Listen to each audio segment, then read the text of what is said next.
Welcome to the MSP Xperience Game Changers, innovative thinkers in the MSP space. This is a limited edition series presented by Axcient, your trusted partner for comprehensive BCDR solutions for MSPs. I am your host, Robert Cioffi, the CTO and co-founder of Progressive Computing, a New York-based MSP established in 1993. Today's episode is MSP Security, still kind of ain't great. And our special guest is Matt Lee of Pax8. Matt, do you want to do a quick introduction, please? First, I'll say you've just got a voice for this, man, and a face, I think. Thank you. So it's perfect. All right. So brief introduction. I'm a recovering MSP, at least is the way I describe it. I think that's probably a permanent condition. But no, I started at a small break-fix managed service provider in 2011. We were just under $1 million in revenue. I sat in every seat, right? I bought in as a part owner. I was director of technology. I was technician number 7. I was engineering, pro serve, VCIO, ultimately director of technology. And then ultimately at some point, Robert, I was just dumb enough not to step back fast enough when they were handing out the Post-it note that vertically wrote "and security" on it and hung it on the bottom of my badge, right? Wow. So that's me in a nutshell. What drives me, just for everyone's edification, is that much like you, and maybe we'll talk about this later, as we were growing as an entity, we bought a company that I call Voldemort. And because of Voldemort, we lost to Sodinokibi ransomware gang over 3 million total economic impact. And so I was the director of security at that time for that organization. So that's my origin and what drives me, I suppose. So you and I share some things in common. I know a lot of people know my story, but if not, you'll just have to Google me and figure all that out. But I want to talk about specifically today's conversation around the humility that I think all of us MSPs, including myself, need to have in this space. That I think very often, especially when we're client facing, we beat our chests and say, everything is great, everything is secure, we got this, right? And I think maybe there's at least some segment of us, probably a pretty big segment, where we still need some help. So I'm going to queue up my first question for you here. I know you speak with and are in front of a lot of MSPs leading conversations about security. But there are really two distinct conversations here, right, in my mind. It's A, securing your own house, and B, how you're securing your clients. Yeah. Now, Matt, I'd like you to assume that you're a teacher or a professor at a college, and you're about to grade all the MSP students in your class on both of these, right? Sure. So how would you grade us with a letter grade in both of those areas, and why? And what's specifically keeping us from not doing the things that we should be to earn those A's? Because I'm assuming that neither answer will be an A.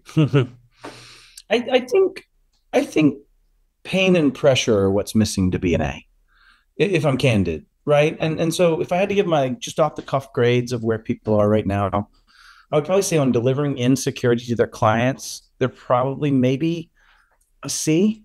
And I just mean that there's a very narrow view, and even that narrow view is very nascent in its capabilities, and even that is extremely low in that capability set, right? So I'd say it's nascent, narrow, and not very, very well capable. But then on top of that, you have this challenge of the clients also influence that score themselves, and I would probably say that combined score is an F. Right. What I mean by that is the clients don't care. They don't know where their data is. They won't buy into all the tools. You have trouble getting them to do the right things. Like all of those things mean on their half of that shared responsibility, there's an F in my end. So, but then you take that back to the MSP. And I would genuinely say that I hope in my entire heart, Robert, that I find that they're a B and that they're working forward. They're taking advantage of the copious numbers of NFRs out there for things to protect yourself. They're being that good steward. They're leaning in. They're doing those things, but it's all a lie. What I mean by that is every single MSP, when I get up on stage, at least over the last 3 or 4 years, when I get up on stage and speak, says, how do I sell this to my client? How do I provide this for my client? I wish my client would do these things. And they also say, hey, my vendors, I wish they would do better. I wish they would be better about security. But very rarely do they look inwardly. Very rarely do they have their own plans. They have their own separations. And I think you said it really well in the very beginning of this, Robert, is that we have two halves we have to deal with. is our own security, how we hire Robert to start working as this company's employee, how we give him a laptop, how we bring him on board and train him, how we get him to be successful in his own world. And then there's how do I then do that as an extensibility for someone else when they don't even want to buy it? And I've never provided it before. Right. So I think there's a real challenge there, but at least you're speaking about the two halves in the correct way, I think. But TLDR, C+ moves to an F based on client and an F as an MSP. Now, I will say, even that F, when MSPs do use the things at their advantage and do lean in, is probably a B+. And so what I expect to find in this data project I'm working on is really a lot of B+ that have self-selectedly asked to be on the list and not very many Fs. and I hope that's what I do find. I'm hoping, because we're going to talk about it, because that's one of my questions coming up. And I really pray to the Lord Jesus that you do not find me to be an F. I've not so far found that to be the case. Everybody who's not clued in will soon get clued into this, but that's one of my last questions for you. Matt, when you were speaking, I couldn't help think of my 85-year-old mom, Italian immigrant, right? Yeah, because, you remind me of her. No, but, is it the hands? Well, a little bit of the hands. No, I think I'm rubbing off on you with that. That might be you. That might be you. But she used to say to me, or still says to me, she, and of course, in Italian, in a dialect of Italian, the shoemaker has no shoes. Yeah. That colloquialism lands. So it's, we're so busy, I think, and I'm not making excuses here, but I'm just trying to rationalize it for those who are kind of listening in or want to take a look in the mirror. I think it's because we're so busy focused on trying to take care of our customers that we forget to take care of ourselves first, right? So put your own oxygen mask on. Yep. Or you try to help other people. Right? Two reasons real quick. One is you might want to know how a mask goes on and where it sometimes gets hung up on your nose and how you have to sometimes get that weird thing around your ears, and that maybe you need to, right, before you go try to do that for someone else. Like, do you really want to be putting the mask on someone else and be like, I don't know how these ear things go. I'm so sorry. I don't know how to turn on this security setting. I'm sorry. Yeah. Right. And so I think the argument needs to be that not only is it for the purposes of protecting oneself, but it's also for the purposes of learning. You have a free client that is very engaged and very willing to do those things. It is you. I certainly don't mean to be one of those chest beaters, because I still think there's a lot of room of improvement here. But that's exactly the stance that I took this year as we're reformulating a lot of our cybersecurity stack, which is, I don't necessarily like to look at it specifically in terms of just stack, but all the tools that we use, we are turning them on internally first before we unleash them on our clients, because we want to make sure that the thing that we're thinking it's going to do actually works well, right? Yeah. So we take care of ourselves first, and then we roll them out to our clients. Yeah. And especially if you're representative of your clients, right? Like at the macro level, I think you're certainly the risk summated, right? By the fact that you have administrative rights to all your sub-clients, you are the summation of that minus your legal agreements and all those things. Yeah. Which you and I know how well that works out in the middle of chaos. Oh, yeah. But the point is that you're the summation of that. And so as long as you're representative from a technology perspective and ways you function, that's a very viable strategy. I think the bigger point is that we're not good at the basics, Robert, and maybe you'll get to that here in a bit. But I'm hoping that we will. So that's probably a decent lead in for the next question that I have is, Matt, if you were to walk into that typical MSP who's failing, and maybe failing their customers, what are just like 2 or 3 things that come to mind that they should be doing to overcome those challenges? How do we get them moving towards an A? Yeah, I think, and I'm actually having to prepare a class for this right now. I'm teaching a class on security strategy, right? On implementing and from a strategy perspective, which helps you think about what is strategy versus what is tactics versus what is operations. And as I'm starting to kind of go through that and explain it, one of the things that I think is always failing is, people don't have a North Star, right? People aren't tying to something and saying, I'm going to go do this security thing because I have this guide that I'm going to go follow. Instead, up till now, it's been just reactive, right? Think about how we added protections. We added MFA because people were compromising passwords, probably because we were using shitty passwords, first off. Yeah. But secondarily, we didn't get the basics right of dealing with passwords, Control 5.2 and CIS.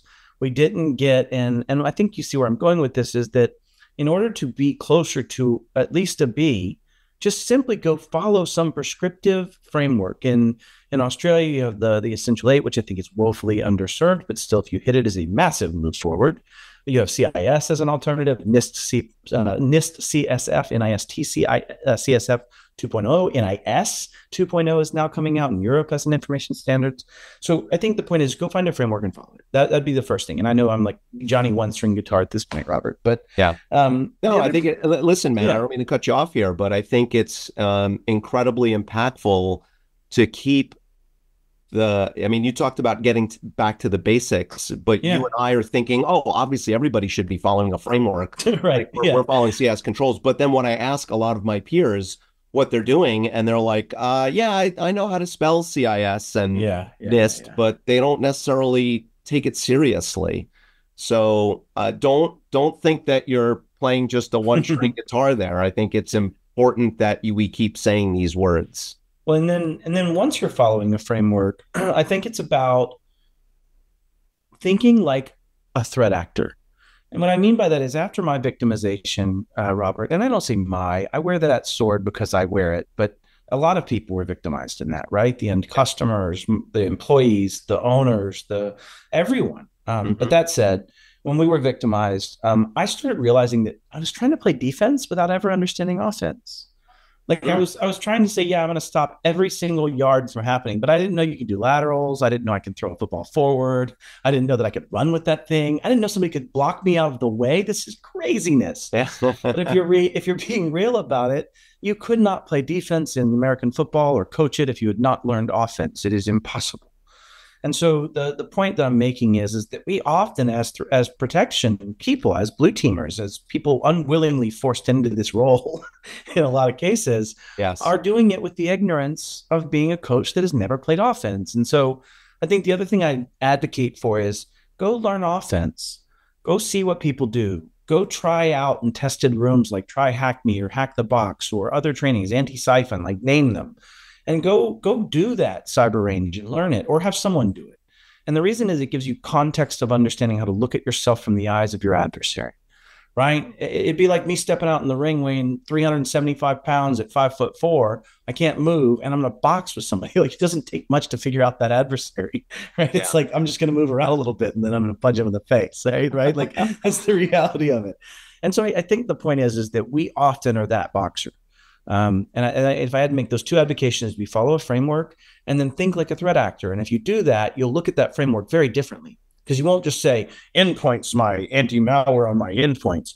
What about the cell phones? What about IoT? How do you deal with network devices? How are you dealing with non-compute devices that are connected to network? Like, what are we doing here? And so when you start realizing it that way, you'll realize that every bit of that broadening experience applies that comes from looking like a threat actor. Because I'm just going to attack you with this because it's easy and you aren't dealing with it, right? Like, if that makes sense. I totally love this advice. And I'm almost stealing part of the answer for the question I'm about to ask. Okay. But I'm going to say it anyway. One of the things that I love to do with my customers, especially when they start to get a little resistant, is I go into that criminal mode, and just from my own way of thinking about things. Sure. And I start to tell them or say question or ask them questions or make some statements or try to run them through scenarios, knowing them. Like, I start to play offense, as you said, right? Yeah. Oh, what if this, or what if I did that? Or imagine that you just put your cell phone down, or, oh, look, a bird, and I grab their cell phone, right? I know that sounds silly, but I often will engage in conversations like that to try to, like, it's almost like immersion, right? Simulation, experiential, help someone be in that moment a bit. Yeah, it's almost like in a movie where, like, the good person suddenly, like, their face like turns dark and like red eyes. And it's like, sure. Like, like try to scare them a little bit. But the question is, I hear a lot of peers talk about unwillingness of their clients to jump on the cybersecurity bandwagon. Mm-hmm. So what are some, other than the one that I just stole, what are some good talking points that they could use to convince them otherwise? This doesn't always land, and maybe nobody's able to pull it the way I might pull it, but I would definitely say, you're talking to a guy that's always heard the adage, you can lead a horse to water, but you can't make him drink. And I think that would land here in this scenario, right? That's a fair point. It's like I'm taking my client, I'm trying to explain to him, I'm actually talking to that client. I might not just end it with that, though. I might say one of the challenges is you can lead a horse to water, but you can't make him drink, but you can drown him in that river and not have to carry his dead carcass throughout the desert. And my point is that I can be there to give you the advice. I can help you. I can show you the water. But if you don't drink, you will die in the desert. That is a reality. And I don't have to live here dealing with that. I know that at some point there'll be enough of that death in our world that the people that were meant to survive it will. And I will self-selectively help them grow and fill in the backfill to your choices. And I think the point is that we're at this weird spot, Robert, that we can either just somewhat iterate and get better over time and probably survive, let alone the technology challenges. Don't even get me started on that part. Yeah. The people that have tech debt and legacy brownfield operations, like, don't even get me started. But if I could wander through that by just iterating versus sitting still, I'm going to lose. And if that's the only separator of the market as time goes forward right now, I mean, think about it. If you just keep getting ransomed, you're going to have enough insurability problems. You're going to have enough, pay problems. You're going to have enough business problems that you will stop existing. So if that is the reality of business email compromise, ransomware, all the things that play out today, I'm not doing that to be scary. I'm just saying in reality, that's the decrement of your life, right? Then you can move forward or you can sit here and wait for that to catch you. Long term, we're in this weird place where new businesses are faster, more agile, better technology, more securable, less brownfield, more modern tech, better attracted to people that can come and work for them that are awesome, right? And all those reasons are meaning the capitalistic forces will choose this for you. Your call. That's it. I don't have to care about that. I love you and I want you to survive, but I do not have to care about capitalism. Very interesting how you brought it back to, just basic economic, principles. Yeah. Capitalism, it's like Darwinism, right? You're gonna get bread out of this. One way or the other, brother. One way or the other. Cross the desert or right here. Yeah. You're either going to evolve or you're going to become, you're going to go to the way of the dodo bird, right? Yeah. So, Matt, do you see a future where SMBs are mandated by law to adopt certain safeguards? And the example I'm thinking of is FTC safeguards. Sure. Which actually had, by the way, existed for a long time when I did my little history. Just broadened its yeah, and then it kind of reburst onto the scene whenever that was, a year or two ago. Yeah. But do you see something like that now kind of extending to all businesses? Is this 100%. Where the future is headed? Yeah. I mean, think about it this way. Like, if you want to go start a hairstylist business, Robert, let's just say all of a sudden you decided to be Robert's Throat Cutters and started a hairstylist business. That'd be a really weird way to get people in the barber chair, but it might work.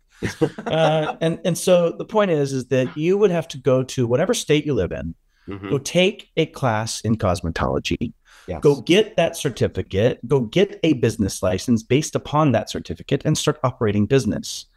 In order to do technology, you need none of those things. There's no barrier to entry. There's nothing. And on top of that, if you think this away from maybe hairstyling, but more to like cars, we invented the car in 1897, right? At least the first internal combustion engine was made by Benz in 1897. That didn't turn into any type of safety protocols or anything until 1950 when the seatbelt was patented. Wow. Right. I just want to let that sink in. That is a long time. But then even from that point forward, not until 1965, when Ralph Nader wrote Unsafe at Any Speed and started being a rabble-rouser about the challenges of the automobile industry and the people that are dying as a result and the lack of consumer safety and protection and this newfangled technology that has changed the landscape of the world from living in a city 1 mile from where you were born, die, and meet your spouse to actually driving out into the suburbs and showing up afterwards with a car in every garage and a house over it, right? And so you start having that change in our manifest destiny as a country, as a country playing out globally. And nobody did anything about safety for it until almost 60, 70 years later. Now, even that taken forward, there was no law till 1966. And even then, it wasn't until the late 80s that we started seeing the death per billions of miles traveled start to taper off at the bottom from a very high number.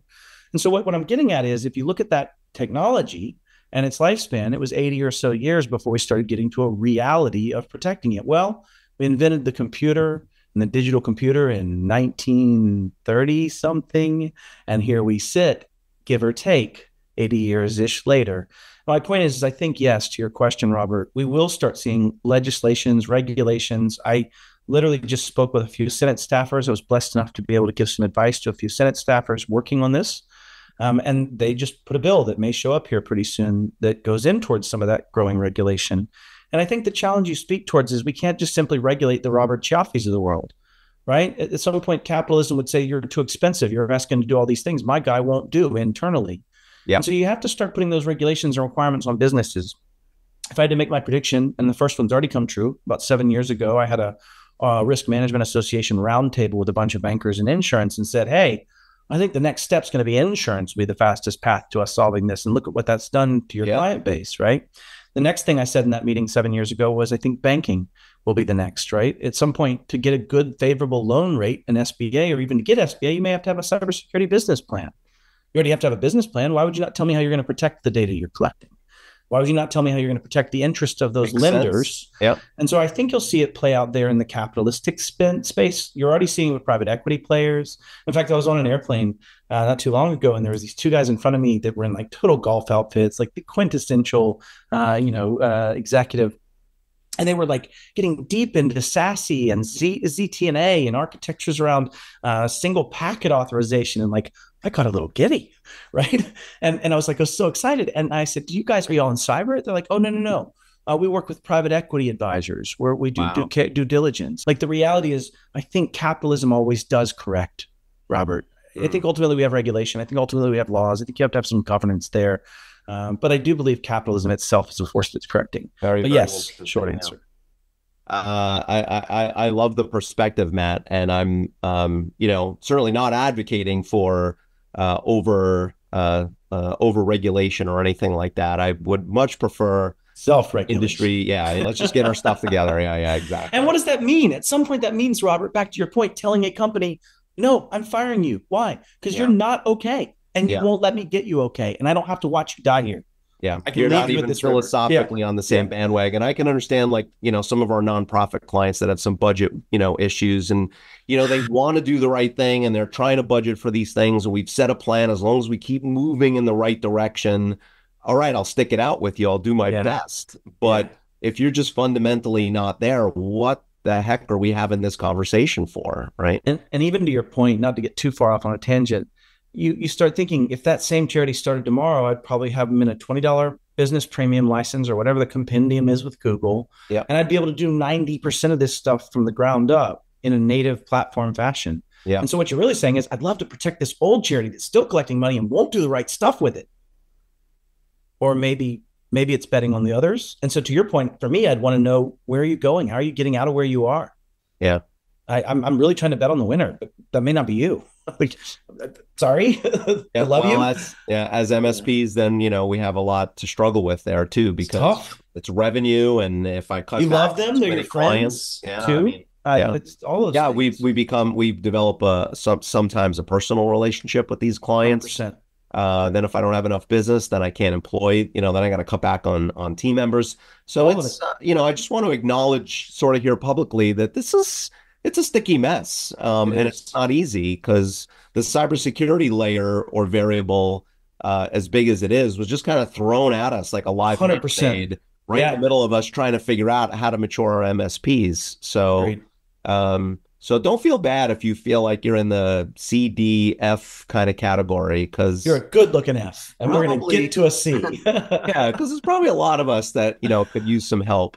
Matt, those that follow you, Cyber Matt Lee is kind of famous for his hashtag lock it up.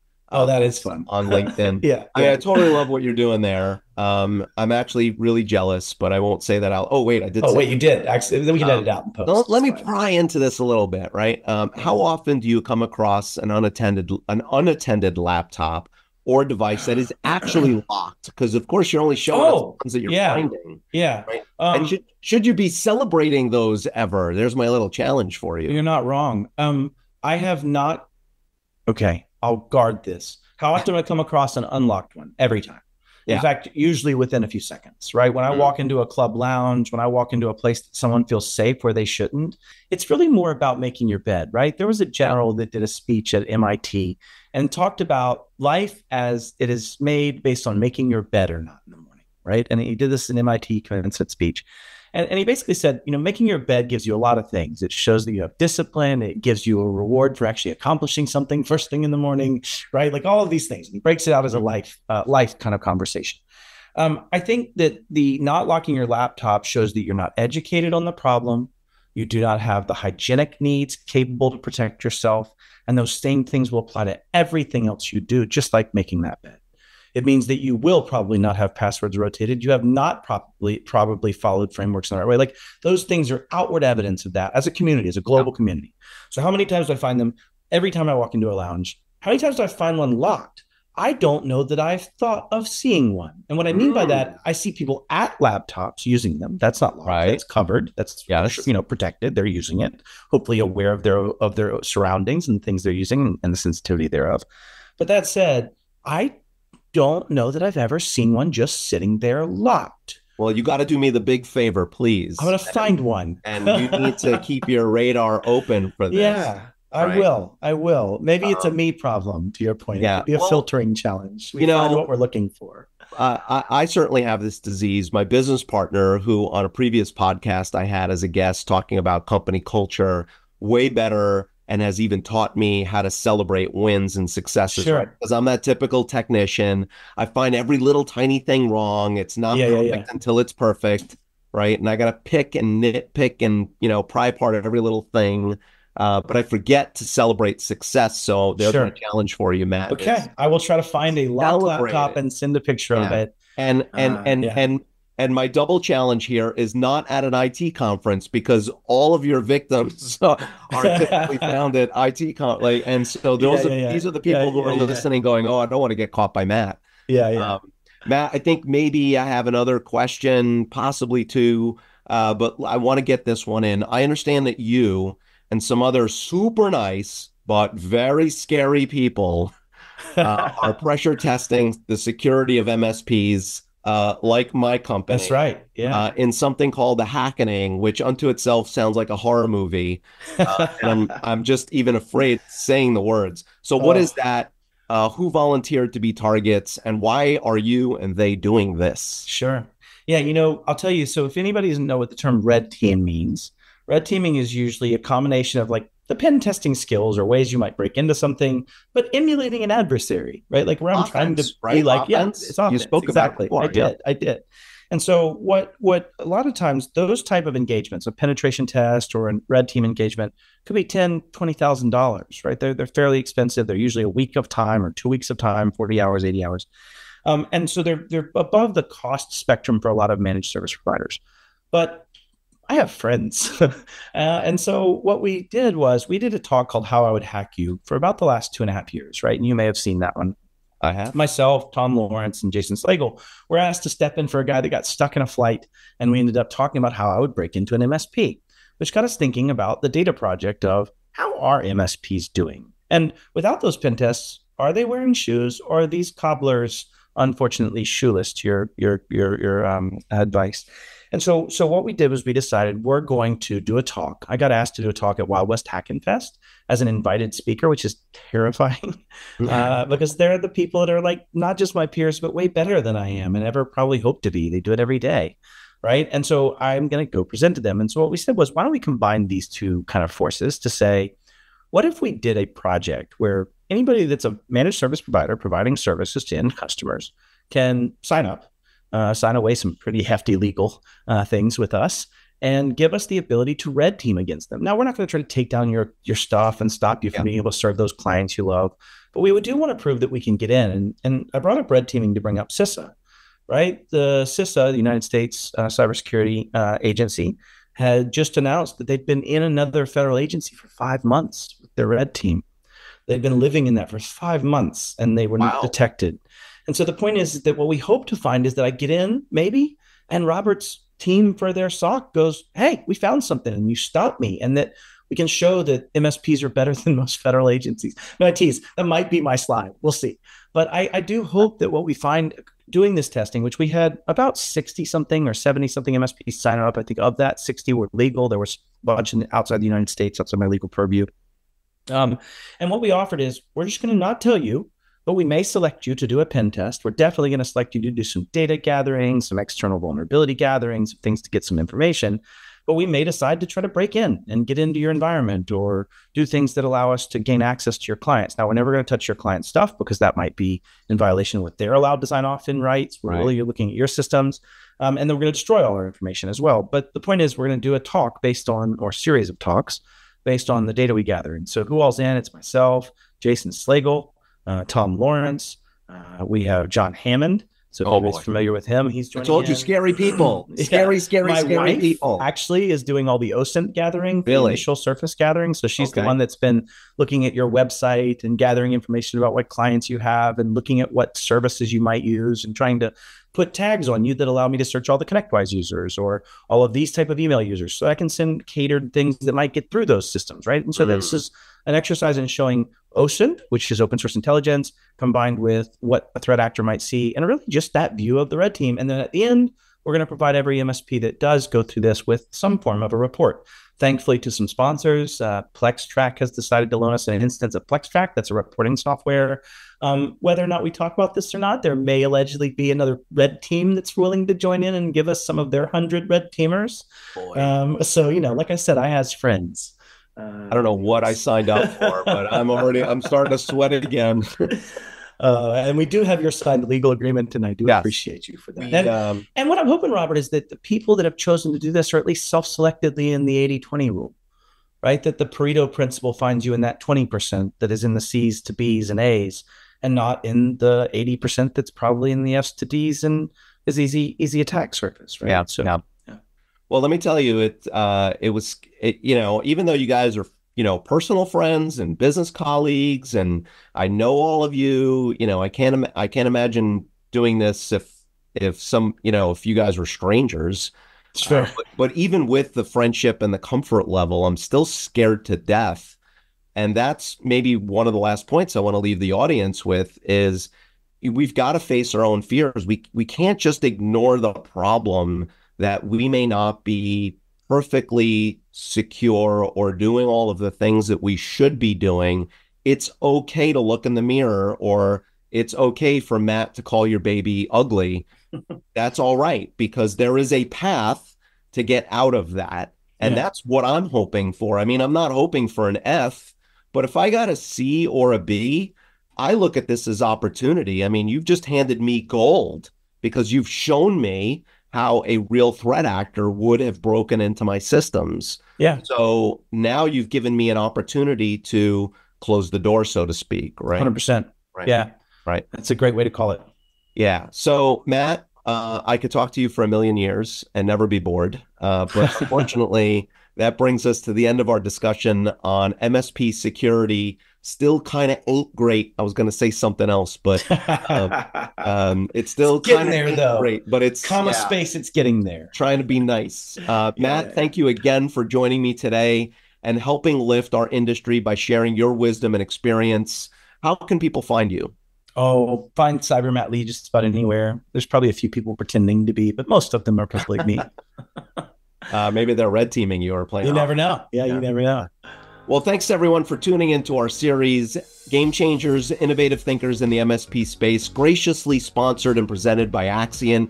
If you'd like to learn more about their awesome BCDR technology and products, you can contact sales or sign up for a free trial right on their website, www.axcient.com. Just let them know that Robert sent you. Until next time, live long and prosper.